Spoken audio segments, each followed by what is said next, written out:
MDMA കുറിച്ച് കുറച്ച് പഠിക്കാൻ കഴിഞ്ഞതുകൊണ്ട് എനിക്ക് സാധാപം തോന്നി. ഒരൊറ്റ പ്രാവശ്യം ആ സാധനം മൂക്കിലൂടെ കയറിയാൽ അഡിക്റ്റ് ആകുമെന്നാണ് ശാസ്ത്രാഭിപ്രായം. ഒരൊറ്റ പ്രാവശ്യം മൂക്കിലൂടെ കയറിയാൽ മതി. അതിന് പ്രത്യേകിച്ച് സ്മെല്ലില്ല എന്നുള്ളത് നമ്മൾ മനസ്സിലാക്കണം. അതിൻ്റെ ബേസിക്കൽ രൂപത്തിന് കളറും ഇല്ല, ടേസ്റ്റും ഇല്ല, സ്മെല്ലും ഇല്ല. എങ്ങനെ ഉള്ളിൽ കയറ്റാന്നർത്ഥം. 4-5 പഞ്ചസാരയേക്കാൾ ചെറിയ തരി കയ്യിൽ എവിടെയെങ്കിലുമൊക്കെ ഒന്ന് അമർത്തി വെച്ചിട്ട് ടൂറിന് പോണ ബസ് കയറിയിട്ടുണ്ട്, അങ്ങോട്ടും ഇങ്ങോട്ടും ജോഡി വിരിച്ചെന്ന് മിന്നാമിന്നി ലൈറ്റ് വിട്ടിട്ട് ഒരു കളി വിറ്റങ്ങൾക്ക്. അതിൻ്റെ ഇടയിലൊന്നും കൂടെ ഒരതി മൂക്കിലൂടെ എടുത്തിട്ടുണ്ടെങ്കിൽ അവൻ്റെ കൈ യാദൃച്ഛികമായിട്ട് മൂക്ക് തട്ടിയെന്നേ കുട്ടി വിചാരിക്കുള്ളൂ. പക്ഷേ 24 മണിക്കൂർ കഴിയുമ്പോഴേക്ക് കുട്ടി വയലൻ്റ് ആവാൻ തുടങ്ങും, തല ചുമരിലിടിക്കും, ഭ്രാന്ത് പോലെ കാണും. ഈ സാധനം പിന്നെ കിട്ടിയിട്ടില്ല എന്നുണ്ടെങ്കിൽ ആ കുട്ടി തലയിടിച്ചിട്ട് ചുമരിൽ ഇടിച്ച് തല പൊട്ടിക്കും. കൃത്യമാ നേരം നോക്കി ആദ്യം തേച്ചെടുത്തോൻ വിളിക്കും, ഒന്ന് പുറത്തു പോല്ലേന്ന് വെച്ചിട്ട്. പുറത്തു പോകണം, എനിക്ക് തല വരുത്തിട്ട് വയ്യാന്നറിയാൻ. അതിന് മാർഗമുണ്ടെന്നും പറഞ്ഞ് ഒരു വട്ടം കൂടിയും കൊടുക്കും. 2-3 ദിവസം സൗജന്യമായിട്ട് ഇത് കിട്ടുമ്പോഴേക്ക് ആ സാധനം ഇല്ലാതെ ബാലൻസ് കീപ്പ് ചെയ്യാൻ കഴിയില്ല കുട്ടിക്ക്, ആടിക്കൊണ്ടിരിക്കും. മാരകമായ മയക്കുമരുന്നുകളുടെ അഡിക്റ്റുകളായാൽ ഉമ്മ ദ്വേർന്നിട്ട് വല്യമ്മ ദ്വേർന്നിട്ട് രക്ഷപ്പെട്ടാലല്ലാതെ, ഓൻ്റെ പഴയ ഉസ്താദിനെ കണ്ടിട്ട് ദ്വേർക്കാൻ പറഞ്ഞപ്പോൾ മൂപ്പരാൾ ദ്വേർന്നിട്ട് രക്ഷപ്പെട്ടാതല്ലാതെ ഒരു മരുന്നുകൊണ്ടും അവനെ രക്ഷപ്പെടുത്താൻ സാധ്യമല്ല നിലവിൽ. എന്നെ ഖത്തർക്ക് വിളിച്ചുകൊണ്ടിരിക്കുന്ന ഒരു വാപ്പ, ഒന്ന് വരണ ഒരു 5 ദിവസത്തിനൊന്നും പറഞ്ഞുണ്ട്. എന്താ സംഗതി? മൂപ്പരുടെ 2 മക്കൾ അവിടുന്ന് MDMA അഡിക്റ്റുകളായി. ഇത്രയും മായതല്ലാ, 2 മക്കൾ എന്ന് വെച്ചാൽ അയാൾക്ക് 2 മക്കളെ നഷ്ടപ്പെട്ടു എന്നർത്ഥം. ഞാൻ അയാളോടുള്ള തർക്കത്തിലാണ്, ഞാൻ വരുന്നില്ല എന്നും പറഞ്ഞിട്ട്. കാര്യം ഞാൻ പോയതുകൊണ്ടോ ഒരു ക്ലിനിക്കൽ സൈക്കോളജിസ്റ്റ് പോയതുകൊണ്ടോ ആ കുട്ടിയെ തിരിച്ചു കൊണ്ടുവരാൻ പറ്റുമെന്ന് നിലവിൽ പഠിച്ചതനുസരിച്ച് എനിക്ക് പറയാൻ പറ്റില്ല. പിന്നെ എന്തിനാണ് അയാളുടെ കാശൊക്കെ ചിലവാക്കിയിട്ട് പോണത്? ഇപ്പോൾ അവിടെ ലീവൊക്കെ വന്നത് കാരണം ടിക്കറ്റിനൊക്കെ ഭയങ്കര വിലയുണ്ട്.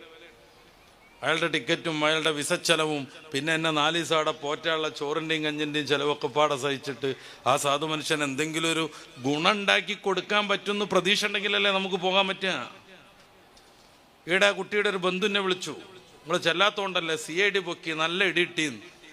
ഞാൻ പറഞ്ഞു അതുകൊണ്ടെങ്കിലും നന്നാവുമോ നോക്ക്, എനിക്കെന്തായാലും അപ്പണി പറ്റൂലല്ലോ അവിടെ വന്നിട്ട്. താമരശ്ശേരിയുള്ള എൻ്റെ ഒരു സുഹൃത്ത് വിളിച്ചു, മൂപ്പര ജ്യേഷ്ഠൻ്റെ മോൻ ഭയങ്കരമായി MDMA അഡിക്റ്റായി, ഒന്ന് വന്നിട്ട് വയലറിന് കൊടുക്കണം, ദയവ് ഇത് വിളിക്കരുത് എന്ന് ഞാൻ പറഞ്ഞു. അവനതൊന്നും കേൾക്കൂല, ഉൾക്കൊള്ളൂല്ല എന്ന് ഞാൻ അയാളോട് പറഞ്ഞ് ബോധ്യപ്പെടുത്തി.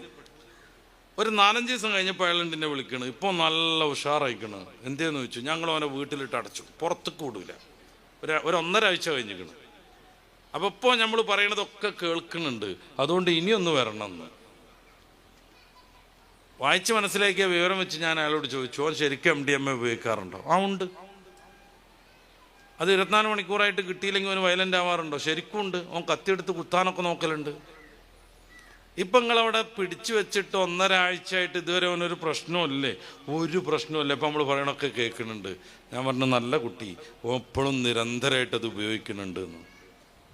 അപ്പം അയാൾ എന്നോട് ചൂടാകാൻ ശ്രമിച്ചു, വെറുതെ തോന്നിയാസം പറയണമെന്നുള്ള എനിക്ക്. ഞാൻ പറഞ്ഞു തോന്നിയാസം പറയല്ല, അവിടെ ആരെങ്കിലും അവനെ സന്ദർശിക്കാൻ വരാറുണ്ടോ എന്ന് ചോദിച്ചു. അവൻ്റെ കൂട്ടുകാരൊക്കെ വരാറുണ്ട്. എന്നാലേ അവരൊന്ന് വീക്ഷിച്ചാൽ മതി, എന്താ അപ്പം സൈലൻ്റ് ആയതെന്ന് മനസ്സിലാവുന്നു. 2 ദിവസം കഴിഞ്ഞപ്പോൾ എന്നെ വിളിക്കുന്നുണ്ട്, അവൻ്റെ ഒരു കൂട്ടുകാരൻ്റെ പേരും പറഞ്ഞിട്ട്. അവൻ എന്നും വരും, എല്ലാ ദിവസവും അവൻ MDMA കൊടുക്കും, അങ്ങനെ അവൻ ഞങ്ങളെ പറ്റിക്കായിരുന്നു എന്നും പറഞ്ഞു. ഒരൊറ്റ ടൂറ് കൊണ്ട് നമ്മുടെ കുട്ടി നമ്മിൽ നിന്ന് നഷ്ടപ്പെടുന്നു. ഇതിലൊരു തർക്കമില്ല കേട്ടോ.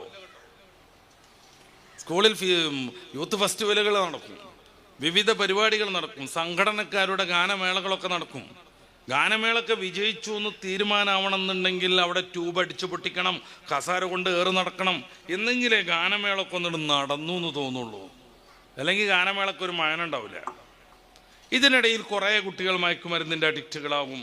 നമ്മുടെ ജില്ലയിലാണ് 8 യൂണിഫോമുമായിട്ട് ഒരു സ്കൂൾ കുട്ടിയെ പോലീസ് അറസ്റ്റ് ചെയ്യുന്നത്.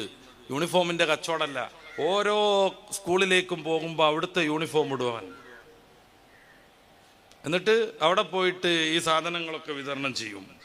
അടുത്ത സ്കൂളിൽ ചെല്ലും, അവിടുത്തെ യൂണിഫോം ഇടും, അല്ലെങ്കിൽ അവൻ പിടിക്കപ്പെടും. അധ്യാപകർക്ക് പരിമിതിയുണ്ട്, മദ്രസ ഉസ്താദുമാർക്ക് വലിയ പരിമിതിയുണ്ട്.